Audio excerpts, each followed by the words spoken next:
શું સંપૂર્ણ પૂર્ણતા પ્રાપ્ત કરવી શક્ય છે? આ પ્રશ્નનો જવાબ આપવો મુશ્કેલ છે, પરંતુ આપણે અમર્યાદિત રીતે આપણી જાતને સતત સુધારતા રહી શકીએ છીએ. કારણ કે આ ગમતા લક્ષ્ય ગંતવ્ય પર પહોંચવું છે. અને જો તમારે માર્ગદર્શનની જરૂર હોય તો ચાલો આપણે કહીએ કે તમે એક શહેરમાં ખોવાઈ ગયા છો અને તમે તમારા મિત્રની મુલાકાત લેવા જઈ રહ્યા છો, જે નવા સ્થળે રહે છે. અને તમે તમારા મિત્રને ફોન કરતા રહો છો, મારા મિત્ર, હું અહીં છું. અને તે તમને પૂછે છે, તમે ક્યાં છો? જેથી કરીને હું તમને મારા સ્થાને આવવા માટે માર્ગદર્શન આપી શકું. તમારે આજુબાજુ જોવું પડશે અને કહેશો, ઓહ, હું અહીં આ કે તે રેસ્ટોરન્ટની સામે આ કે તે ક્રોસ સ્ટ્રીટ પર છું. તેથી આપણને થોડા સંકેત હોવા જોઈએ કે આપણે ક્યાં જઈ રહ્યા છીએ અને હાલમાં આપણે ક્યાં સ્થિત છીએ.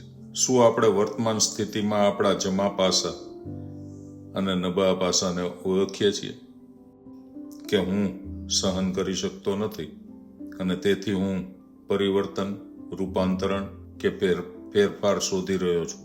આ કોવિડમાં પણ કોવિડ વાયરસ જેવી આ સરળ વસ્તુ પણ જેમાં ડીએનએના માત્ર 2 સ્ટ્રેન્ડ છે, ખૂબ જ સૂક્ષ્મ, ખૂબ જ શુદ્ધ કદાચ, અને તે ધીમે ધીમે સમગ્ર માનવતાને, તમામ વૈજ્ઞાનિકોના શસ્ત્ર ભંડારને હરાવી રહ્યો છે. તમે વાયરસની એક પ્રજાતિ પર હુમલો કરવાનો પ્રયાસ કરો છો, તે બીજામાં પરિવર્તિત થાય છે. તમે એક પર હુમલો કરી રહ્યા છો, બીજો પરિવર્તિત થઈ જાય છે. ભગવાન જાણે હવે વૈજ્ઞાનિકોએ કેટલા મ્યુટેશન ઓળખી કાઢ્યા છે. નવો ઓમિક્રોન છે અને મારા આશ્ચર્યની વાત એ છે કે મેં બીજું વેરિયન્ટ જોયું છે, 46મું વેરિયન્ટ, જે ફ્રાન્સમાં આવી રહ્યું છે, જે ઓમિક્રોન કરતાં વધુ વાયરલ છે. તે ઝડપથી ફેલાય છે. તેથી જો વાયરસ જેમાં ડીએનએની 2 સ્ટ્રેન્ડ જેવી કોઈ સરળ વસ્તુ આટલી પડકારજનક હોઈ શકે, તો મને લાગે છે કે આપણે વધુ જટિલ જીવો છીએ. આપણે અપરિવર્તનશીલ ન બનીએ ત્યાં સુધી આપણી જાતમાં ઘણા ફેરફારો કરવાની આપણી પાસે વાયરસ કરતાં વધુ ક્ષમતા છે.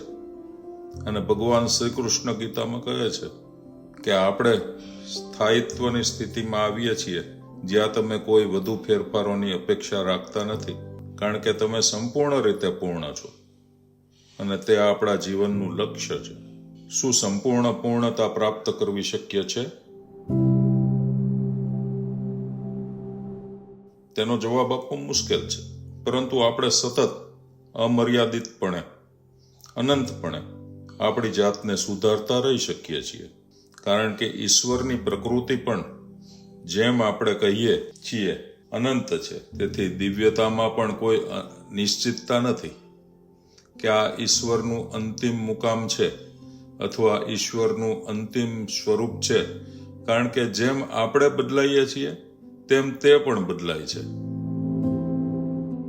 ચેતના, આ બધું ચેતના વિશે છે. અને આજે વૈજ્ઞાનિકો ચેતનાને સમજવાના પ્રયાસમાં પહેલા કરતાં પણ વધારે મૂંઝાયેલા છે. એક સમય હતો જેમ કે આપણે ખાસ કરીને રામાયણના લખાણો દ્વારા, મહાભારત નહીં, રામાયણ અને વશિષ્ઠના યોગ સંહિતા પરના મહાન ગ્રંથના સાક્ષી છીએ. જ્યારે તમે તે પ્રકરણો વાંચો છો ત્યારે તે આપણને આશ્ચર્યચકિત કરે છે કે તેઓ આપણી ઉપલબ્ધ વર્તમાન ચેતનાના સ્તર સુધી ખૂબ ઊંડાણમાં ગયા છે. અધિચેતના શું છે? અર્ધચેતના શું છે? સ્વપ્ન અવસ્થા શું છે? દિવ્ય અવસ્થા શું છે? પ્રાણીવાદી અવસ્થા શું છે? પથ્થરની ચેતનાનું સ્તર, વૃક્ષોની ચેતનાનું સ્તર શું છે? તેઓએ બધાની વિગતવાર ચર્ચા કરી છે. અને એ જ રીતે એ જ યુગની આસપાસ રાજા જનક અને અષ્ટાવક્ર વચ્ચેનો સંવાદ, જ્યારે આપણે તે સંકલન અષ્ટાવક્ર ગીતા વાંચીએ છીએ ત્યારે આપણે જોઈ શકીએ છીએ કે ત્યાં કેવી રીતે ચેતનાની વિગતવાર ચર્ચા કરવામાં આવી છે.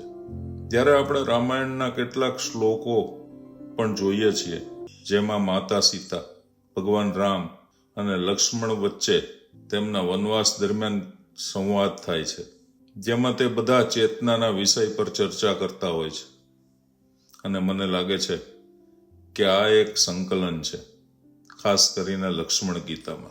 તમે કહી શકો એક રીતે ઐતિહાસિક રીતે જ્યારે આપણે તે સમયનું તે યુગનું સાહિત્ય વાંચીએ છીએ ત્યારે ચેતના ફેશનમાં હતી. લોકો ચેતનાની વાતો કરતા હતા. આજે આપણે બાહ્ય વસ્તુની ફેશનની વાત કરીએ છીએ. કપડાં, ઘરેણાં, ઘણી બધી બાહ્ય વસ્તુઓની. પરંતુ તે દિવસોમાં ચેતનાનું આંતરિક સ્તર, આપણું ચિત્ત, આપણી ચેતના તે મુખ્ય વિષયો હતા. અને જો આપણામાં કંઈ પણ બદલાઈ શકે છે તો તે આપણા પ્રયત્નો દ્વારા સકારાત્મક રીતે.